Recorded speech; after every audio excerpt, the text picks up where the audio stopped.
Welcome to the Success Journey Show. Let's travel together through the lives of individuals on the road to success. Hey, what's going on, world? We are back with you again for another week of the Success Journey Show. That's right, the Success Journey Show. This is Ricky Venters, and I'm here with none other than Marlon Madden. Marlon, what's good, man? How you doing? I'm doing all right, man. I'm doing all right. How you doing? Yeah, man. I can't call it, man. I'm doing all right, man. I'm sitting here, got my gym clothes on. After we get off the phone, man, I'm gonna hit to the gym, and I got to get this goal that I put out there. Getting these Spartan races next year. So I got a lot of cardio. I need to, catch up on. I got a lot of just leg exercises to build up my muscles in my legs. So yeah, man, I can't miss a day. So no matter how late it is, I still got to hit it. So what about yourself, man? Oh, man, today was one of those days. I don't know if they do this at your company over there, John Hopkins, but in the Marine Corps, we have at every fiscal year, what we have is annual training where you have to sit down and go through various classes: sexual harassment, sexual assault, hazing, suicide prevention. So it's a class that I've been getting for the last 10 years. So it gets so mundane. I thought you were going to say that you get it like weekly. Like, Marlon, we need you to take that class again. I know, right?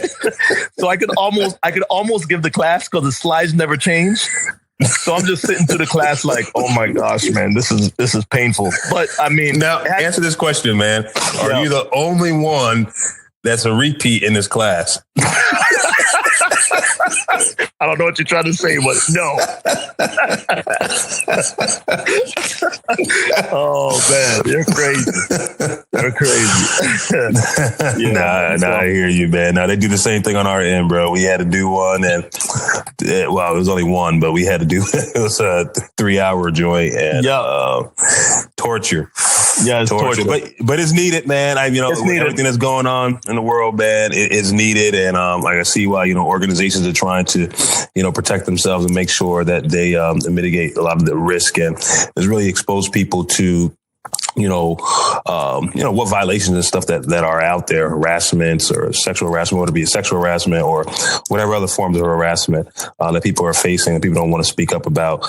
They want to make sure people are educated and know how they can, address these matters. So yeah, definitely need it, but that definitely is painful going through it, man. I can't imagine all your trainings that you've had to, sit through over the last couple of weeks. I'm telling you, man, one after the other, 3-hour days. But like you said, they're needed, and especially in the Marine Corps, where you have a lot of guys that go through PTSD and stuff like that. I definitely see how the suicide prevention is very warranted and needed, because a lot of times there's stuff that people don't want to talk about. And just that setting is pretty good, because what they do is put in a relaxed setting. And some people, even after the class, they'll go up and talk to the person on a confidential basis. So it's very warranted, very needed. Nah, that's what's up. So let's jump into it tonight, man. We have a great guest tonight. I mean, all of our guests are great.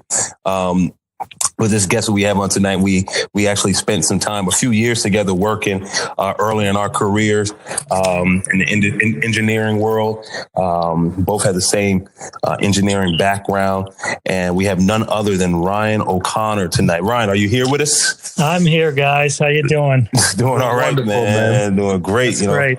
Thank you so much for joining us on the Success Journey Show, man. We're really looking forward to just diving in and hearing a little bit more about your story, man.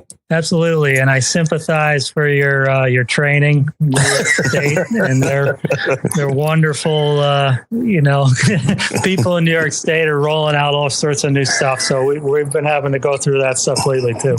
Yeah, it's all over, man. all over. So, like you said, unfortunately, in this day and age, it's we actually have to remind people how to treat other people, and that's kind of blows your mind a little bit. But. Yeah, exactly. Right. Crazy. But Ryan, man, let's get into it, man. Tell us a little bit about yourself. All right. So, I'm up in Albany, New York. Okay. I grew up here. Grew up outside of Albany, about 10 miles north into Albany, and just spent a lot of my youth. I was very involved in sports, had an older brother who was the same, so it was highly competitive between him and I all the time, and younger sister, and she was always catching up too. And, you know, I'm glad to say they both are extremely successful people too. And oh, wow. Yeah, it was pretty good. Family, mother, father, you know, we had a good household. My father spent a lot of time starting his business when we were born. So I got a firsthand experience of what it's like to really dedicate yourself from the get-go. And then as I, you know, graduated high school and went off to college at Northeastern in Boston, got my mechanical engineering degree and went right to Kohler Ronin, where Rick and I teamed up. Yeah. Shortly after. So that was 2007 when I went to Kohler Ronin, and then Rick followed shortly after that. Yeah. Yep. Absolutely, man. Yeah, I remember those. I remember those early days, man, over at Kohler Ronin. And shout out to that firm, man. The firm based out of Danbury, Connecticut. I believe the office is in New York City as well, doing some great things. We got a chance to really be molded as engineers by some great guys over there and ladies. So, you know, shout out to them. But Ryan, man, you know, you kind of breezed over it. And I know it wasn't a breeze, but tell us, man, about your, you know, you said you got engineering degree, you know, tell us a little bit about that journey, man. Well, you know, as a kid, I was always into like high-end cars, like Ferraris and stuff. I always wanted to design them. But even growing up, I would, not just that, but like the inner workings of what made them Ferraris. Like I still fantasize about Ferraris today, and I instill, you know, I have a son and I have a daughter, and it's funny because I instill, like, we make jokes about Ferraris, and it brings me back to my childhood. But I was always like obsessed with how things work. Like, I love designing things, but I look at a machine and that just always clicked for me, you know, to trying to figure out what made it turn, you know, what. So as I went through high school, you know, I was always into technology classes and, you know, blueprint classes. And I mean, you think that's back when they still had like the ammonia blueprint machines. It's cool. You know, we're not that old, Rick, but we experienced some of the old age stuff. Yeah. Hand drafting and making our own blueprints. So when I decided, I ended up going to a local community college first because I wasn't that set on, I wasn't ready to leave the area. So I spent 2 years at Hudson Valley Community College in Troy, New York. Okay. And I got into their engineering program, and man, those engineering classes were tough. It was a good smack in the face. It was tough. I didn't really understand how things related because it was such a broad, you know, topic, you know, engineering. You think of anything that has a moving part or is standing on a structure is engineered. It's just a vastly wide range of information. Those classes were pretty difficult. I would say that I definitely struggled because I didn't know how much work it took to really, you know, apply myself. In high school, I was, you know, like a high B student, but I was. You said a high D or high B? High B. Oh, great. Chris, I never heard that one before. Yeah, high B. High like, D. High B. I never really, you know, I either get things, you know, especially back then, I didn't really understand what it was like to work hard to get something. I had a pretty good life growing up, you know, like a lot of things came natural to me. So I put my effort into sport. You know, I put it into being social. I spent a lot of time doing that in high school. So college was a good reality check. So I'm glad I decided to do a 2-year program first. That really, I think, helped ease me into it. So I got through that 2-year program, and then I remember applying to additional schools. And I went out and visited Boston to Northeastern University, and I just fell in love with it. And I remember the day that I got my acceptance letter from them. I still remember it like it was yesterday. I remember going to my mailbox and seeing the letter from Northeastern. I opened it standing there in the street in my neighborhood. I got it. And I was driving to go, I think, see a girl that I was dating at the time. Always a girl, always a girl. There's always a girl involved. Yeah. And I stopped. I left my car in the street. I ran to my house to tell my mom because I was so excited. And needless to say, I told that girl I was going to Boston and it wasn't going to work out.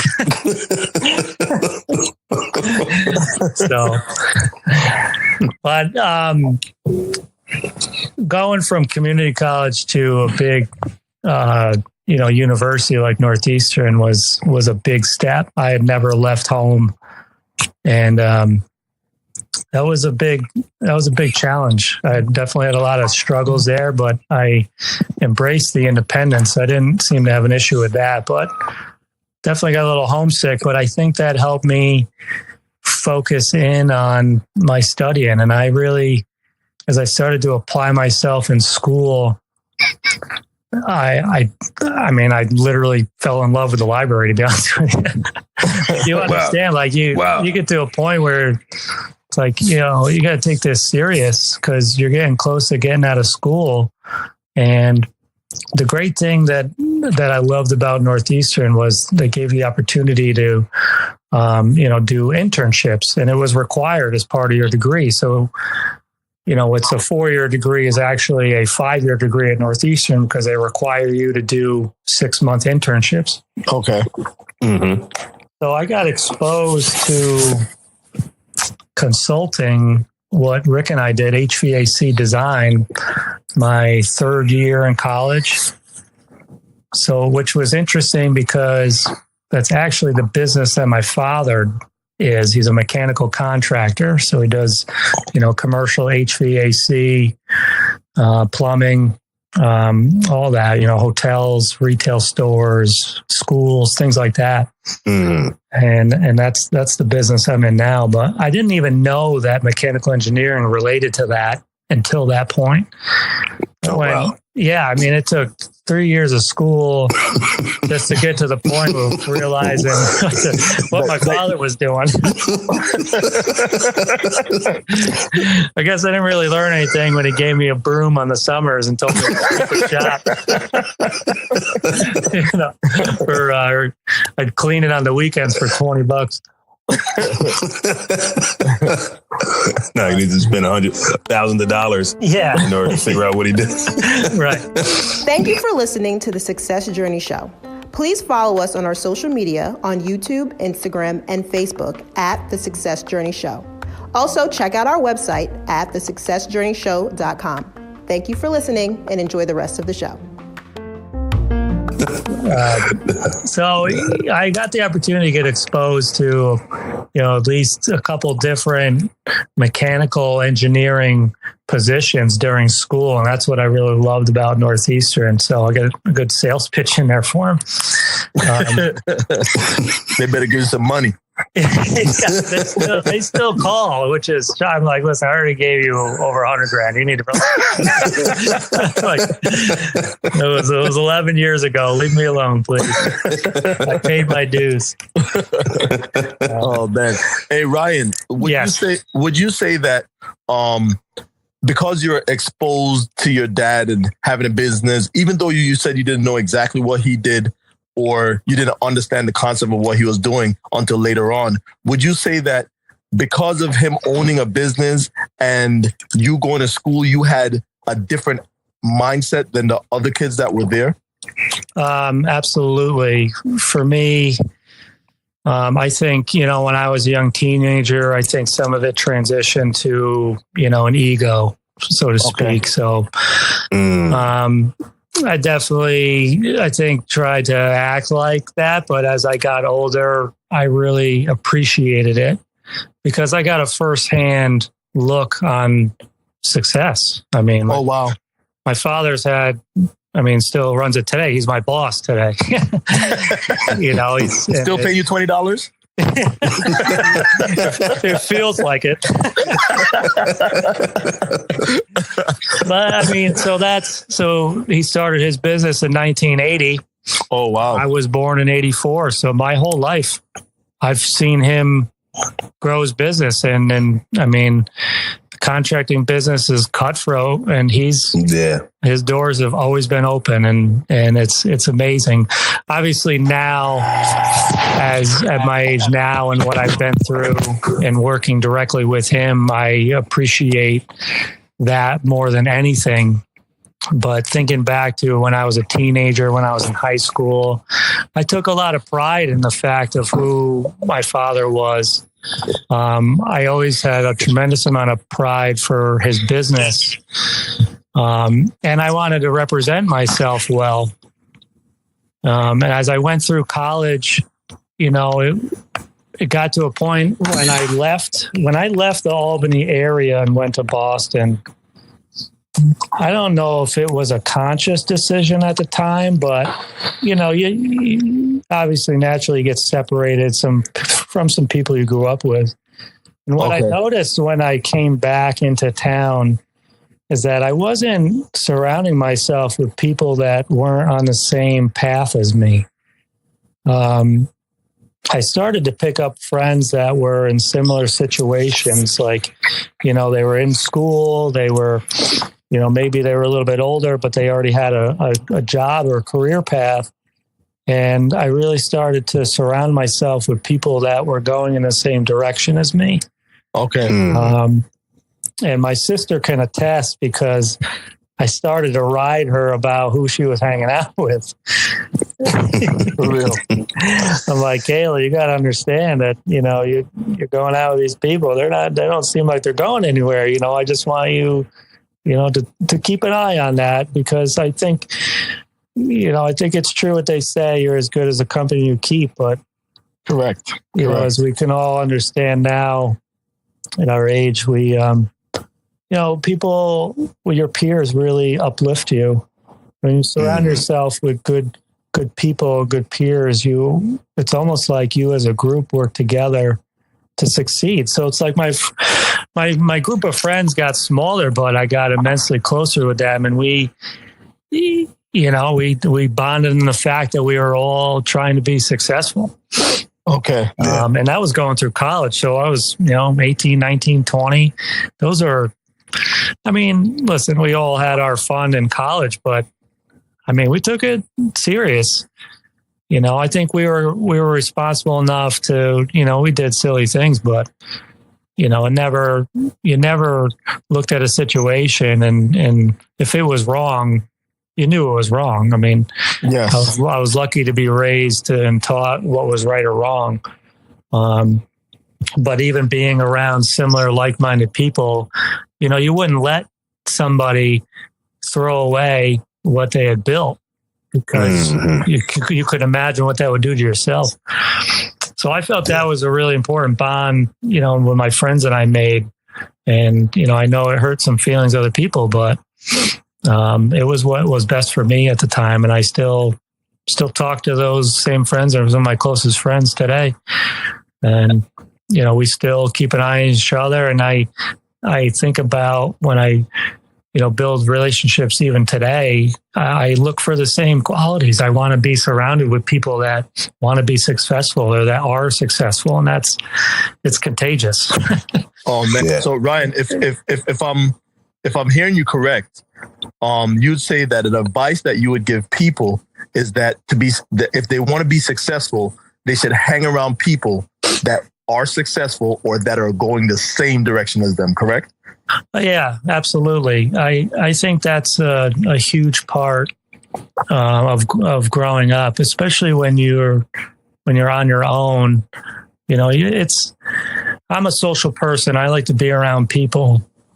That's part of who I am.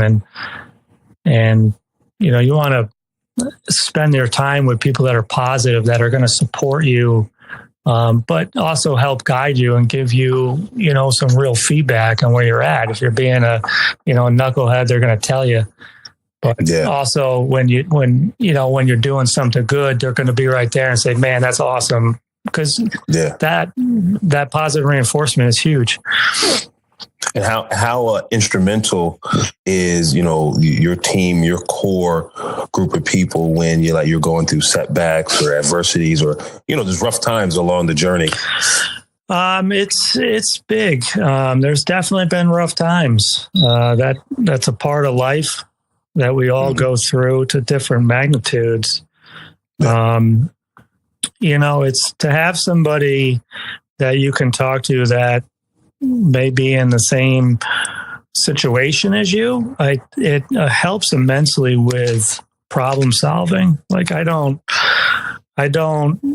you know, as a leader myself, I don't preach to anybody to know everything. That's impossible. That's a ridiculous expectation. But we could all, you know, work together as a team, and it doesn't take away from somebody's ability. So.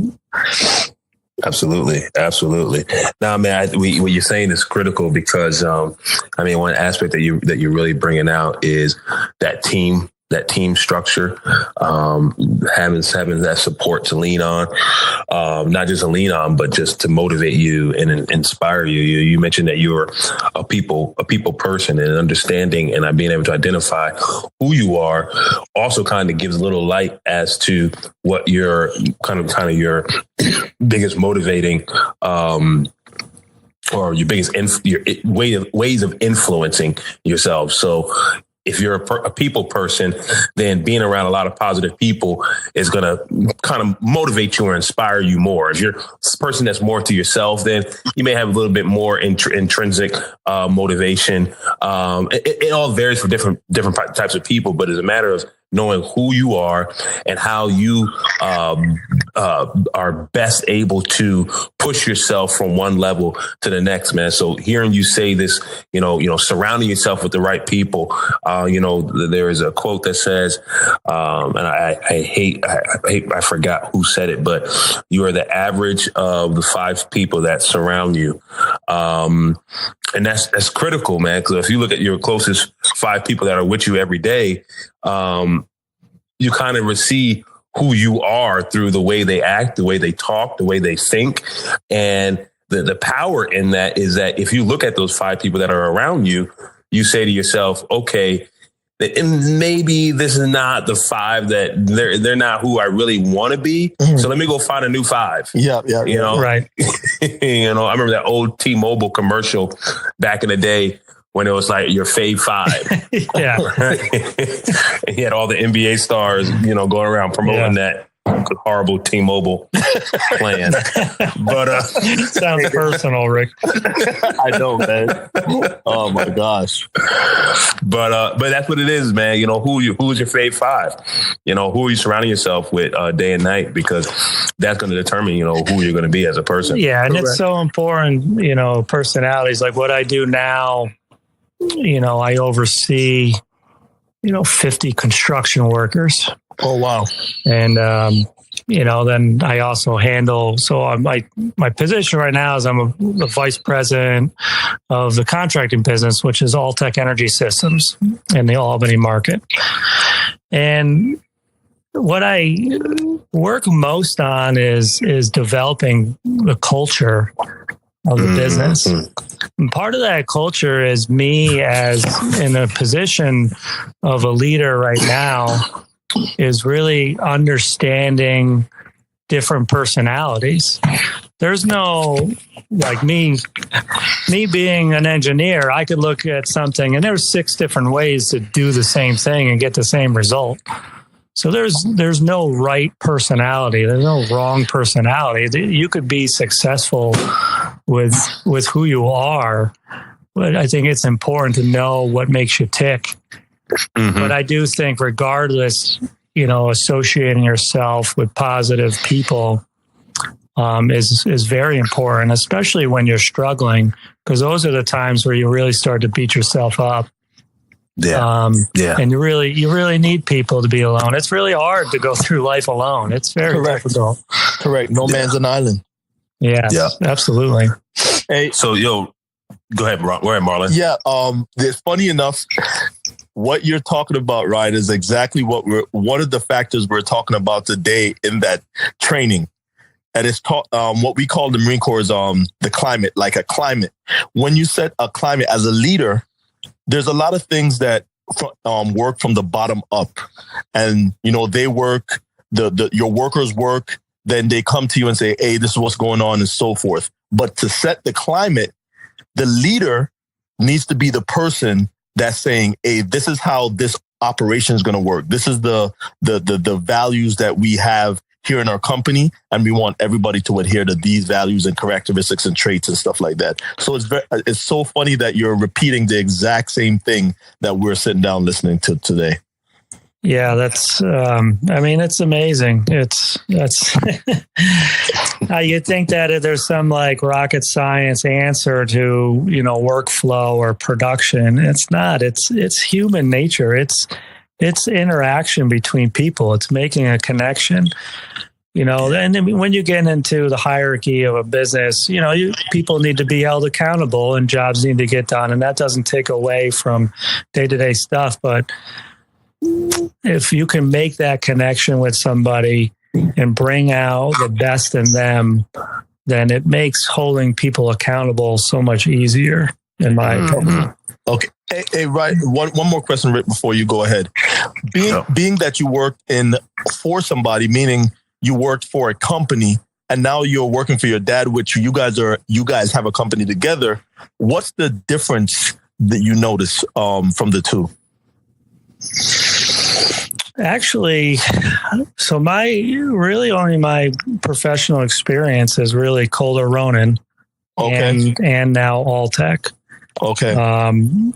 Kohler Ronan actually instilled a lot of the foundation I have now as a leader in me that I now use as a leader myself. Okay. So the businesses are two different types, but the fact remains the same. I feel like in both situations that they really worked with you to try and, get the best out of you. And that's what we try to do, because, in the contracting world, literally time is money. Yes. We're not getting production out of people. We're losing money. And it's a tough business, but, you want people to enjoy coming to work. It's no longer the times where you yell and scream at people. People don't respond to that. Yes. You can't treat people like that. And I don't believe in that, because I don't like that. I don't want to be treated like that. Yeah. So I try to apply sensical things, like literally thinking like how, like with my own interaction with my father, like it's hard working for my father. Is it going to be an interesting Thanksgiving dinner? It's an interesting day every morning at work. And we have totally different personalities. He's the guy that can isolate himself and just drive to success. And he's not, overly sociable. He's not emotional. He cuts that stuff right out. Like I'm an emotional person. I do things with a passion. Like there's an old Pete Carroll quote, the Seahawks football coach, and he says, I want people to feel the energy. I want them to feel the passion and what I'm doing, and that's how I am. Like I'm not a great technical speaker. Like I want somebody to feel the words, feel the emotion that I say things with. But we're two totally different people like that. You probably complement each other. That like what they say, the yin and the yang. You need that. Yeah, and you know what's funny about that is that, you know, when I got there 7 years ago, I wasn't in the same position I am today. You know, I had to earn my respect from people. It wasn't just walking in the door and say, "Oh, it's the boss's son." You know, we got to respect him. I mean, come on, that doesn't happen. Especially not in construction. Not in construction. No, you know, it took years to gain their trust. And there's some of those guys knew me as a child that were still there. And it doesn't matter because you know what? They're there to support their families. They're there for a living. They don't care who I am. If I screw something up and it screws with them, it's personal. Yeah. You know, so as I grew through the business and, you know, and developed these relationships, and, you know, there were people above me in the business that were supposed to be the ones making the decisions, you know, for everybody. And I saw how quickly, you know, a negative decision spreads. It's like a wildfire. And I witnessed these things from a perspective, from being outside of it and not having to really deal with the repercussions. And then when I got up to the position I'm at now, and I'm the one that makes those choices, you know, I had spent so much time behind the scenes expressing, you know, culture and showing that I care about these guys. Cause, you know, the reason why I moved up there is because, you know, I was lucky enough to have a daughter born, and we decided to move up to the Albany area. And so being a new father myself, and now I have a son, so I have 2 kids. Well, congrats. Thank you very much. You know, I want people to know that, you know, I'm in the same position as those guys too. So, you know, I started to develop a good rapport personally with every single employee. I mean, just simple things like asking them how their day is, asking them how their kids are, asking them how their weekends are. It really, you know, started to develop the culture of almost like a family again. Hey, you're listening to the Success Journey Show. Just a reminder, follow us on our social media at The Success Journey Show on Instagram, Facebook, and YouTube. Also, you can check us out on our website at thesuccessjourneyshow.com. Enjoy the rest of the show. Business. And now today it's like if I come in and I'm in a bad mood or something's going on with me, those guys know it right away because they're so used to me being the source of positivity for them that when I'm not, they're coming to me asking if I'm all right. And that's been the most amazing feeling because, you know, I have bad days too. And correct. And to see it come full circle, just because, you know, you treat somebody as a human and you care about them, it doesn't, like I said, it's very important that it doesn't take away from the accountability of a job because we are all hired to do a job and that's very specific. Mm-hmm. But that doesn't mean you don't treat somebody with respect. You don't treat them like they got a life, that they got a family. So that's very important to me. So kind of went off on a tangent on that, but no, it's good, man. No, it's all good stuff, man. And you know, it's because you kind of went into the question I was going to ask you next. And typically we'll ask this question as to, you know, what would you tell the young Ryan? But since I know you, I'm gonna ask it to you this way: transitioning from being a production person, meaning, you know, more producing drawings, producing work, you know, managing projects on that end, to more now managing people. You know, what did you have to? What was the biggest thing that you saw that you had to change about yourself? And you're kind of explaining that already in just terms of your overall outlook on, you know, just the relationships in your environment. But I'll let you expound a little bit more on it if you want. I would say, you know, transparency would be the word that comes to mind. I don't try to hide things.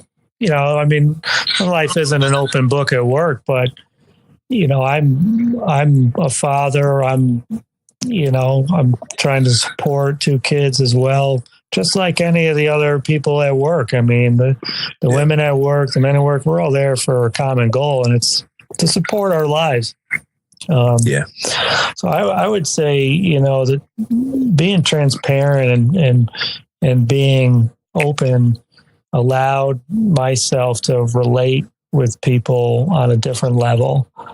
And that connection is so amazing, because I think when you feel like you're, like you have a purpose, like somebody cares about you, or that, you really, that your production means a lot. Like it makes, whether it's work or life in general, it makes it so much more. It magnifies it by tenfold, Yeah, absolutely. Absolutely. So Ryan, man, one last question, man. It's going to be more of a fun question. Tell us what you like to do in your spare time, or what you would love to do. And I know you probably say now you're a father, spend time with your kids, we'll all say that, but even outside of that, man, where's your haven, man, that you would go to if you had that spare time? Well, recently I started getting into hiking. Oh, wow. Oh, okay. So I actually went on Sunday, me and a good lifelong friend, went on Sunday up in the Adirondack Mountains.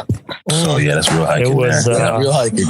It was that's backpacking. It was 14 degrees out. 14. Oh yeah. 14 degrees out. There was a foot of snow. Oh man. But when we got to the top, it was brutal. It was tough, but when we got, it was just complete dead silence. Just unbelievable. So what I like to do most is decompress. Okay. And I do that, so hiking is a new hobby I've started. Golfing for me was always a way to decompress. I love golfing. But I think that's important to know too, is, you want to drive all the time. You need time to reflect, whether it's an hour a week where you just sit down at a coffee shop with a notebook, or you go to the gym, or you got to find time to work on yourself constantly. Yeah, absolutely. Just the day-to-day stuff just builds up, and you don't even know it. Yep. But then someday you're going to get a comment from your kid, "Daddy, what's wrong?" You don't, or your wife or your spouse or a coworker, and you don't even realize it, because you just keep going with the motion. So anyway, I can find a decompress. I like to do now, because it makes me a better person. It clears my head and allows me to be a better father, because that's my priority. Yeah. I mean, in all honesty, I love work. I love what I do. But it allows me to support my life. Nah, hear it, man. No, that's perfect, man. That is perfect. Well, Ryan, man, we're not going to keep you any longer, man. We just really want to thank you for just opening up and just sharing your story with the world. This Success Journey show that we are producing here.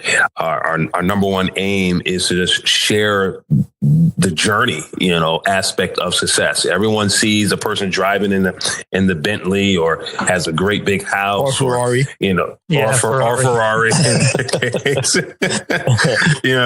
and I'll have the great job, great position, perfect health, winning all these different medals, but a lot of times they don't see all the behind the scene things. And that's what Marlon and I are really trying to pull out, and saying, hey guys, it's great to achieve those things, but like Gary Vee says, falling in love with the process is where the money is, right there. Falling in love with the process, right. not worrying about what the results are going to be. That's when you start really obtaining that success. So Really appreciate you coming on, and we will definitely be reaching out to you as the months and the weeks go forward. But everyone, we want to thank Ryan O'Connor. Now, Ryan, real quick, before you get off, what we like to have everyone, our guests, do is, provide any type of contact information if anyone's interested in your company.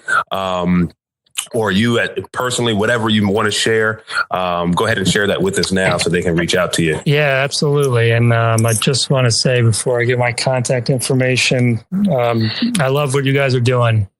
Thank you. Thank you. I've spent a lot of time working with people, and, we try to hire young guys, young women in our industry just in general. But, I really appreciate you guys even sharing stories, because it's, maybe if it helps one person, then you've done an amazing thing. Definitely. Appreciate it. Yep. But anytime anybody wanted to reach out, so Alltek Energy Systems, Alltek, is our company. We're in the Albany, New York market. And, my email address, if anybody needed to reach out, is R O'Connor, OCONNOR, at ALLTEKenergy.com. And I would love to answer any questions or give any feedback or pointers that I could. And again, I really appreciate it. Hey, Ryan, that's something that I enjoyed your story, and it made me think about, just as a leader, how somebody views other people and appreciate them. That's one thing we're going to ask you later on further on down the road when we build this thing up even bigger, is if you're willing to be an accountability partner, just like you said, somebody reaching out to you to say, hey, how do I do X, Y, Z? And we could partner them up with you, and you could say, hey, you need to hit this point. You need to hit that point. You need to hit this point in order to get to where they want to go. And I appreciate what you're doing. And thank you for being a thoughtful person, because I can see that you're very thoughtful and very methodical about how you want to be a leader and how you want to influence others. Yeah, thank you. Amazing. Well, everyone, that's another show of the Success Journey Show. We thank you for tuning in, and be sure to check us out next week at the same time, at the same place on the Success Journey Show. Hey, don't forget, go to our website, thesuccessjourney.com, to get more information about the guests on our podcast and all other information and communities that we're building there. Thank you for being our faithful listeners, and we'll check you next time. Thank you. Have a good one. One love. One love. You've been listening to the Success Journey Show, where your dreams, drive, determination, and diligence are the foundation to success. For more information, check out thesuccessjourneyshow.com. The Journey Squad is here helping you to your destination.